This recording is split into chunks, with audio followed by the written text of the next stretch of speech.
So my worst loss was actually really, really early on. I've actually lost a lot before, but it was due to slippage. And I mean, it wasn't my fault. It wasn't my fault. This is why when COVID first started to hit, it was a swing position, and I was in very, very leveraged in Tesla, Amazon, Meta. But in total, I think I lost almost $300,000, like a quarter mil on all those swings, and it was because of Corona came in. Yeah, it wasn't fun, but I made it all back. I'm not even gonna put that blame on myself. That was just the biggest loss I've had in a day. I mean, I lost a quarter mil in a day, and like I was not very happy about that. But when it comes to day trading, the most I've ever lost day trading was at the very starts of my career, where I was able to turn 4,000 into 32K, then lost the full 32K.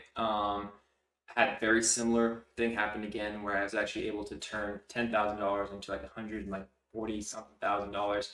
Then I lost a whole $140,000 in 2 days. One day I lost like 115, and then the next day I only had like 20 something grand left, and I lost the whole thing again because I see. Now that I look back at it, I was like, being able to turn 4K to 32K or 10K to 100 something K, I was like, if I just do that again with this much size, I'm retired. I'm fucking set for life. So that was my thought process going into it. And I don't know why my stupid ass was like, you could just easily just fucking lose this shit. You just got really, really lucky. But since I did it like often, close together, like those 2 times, I was like, this shit is easy. I'm just gonna keep doing it over and over again.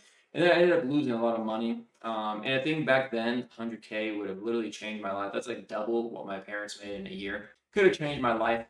I actually didn't tell anybody about that until like a couple of years down the line when I actually was making good money. I made everything I lost back because I was too ashamed to tell anybody about that, especially my parents. Like if I would have told them when it happened, they probably would have they wouldn't have disowned me, but it wouldn't have been good. They would have probably started to cry. But fun story or funny story later on telling them how I lost 100K in like a day.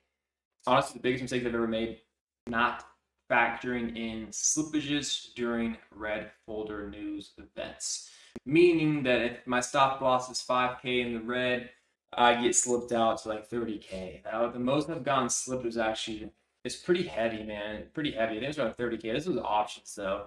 Options have a much easier way of slipping you out. Not factoring in slippage, especially when you're doing stop limit orders, understanding that the market can skip your fucking stop loss. It doesn't give a fuck about your stop loss and keep going, especially in red folder events. But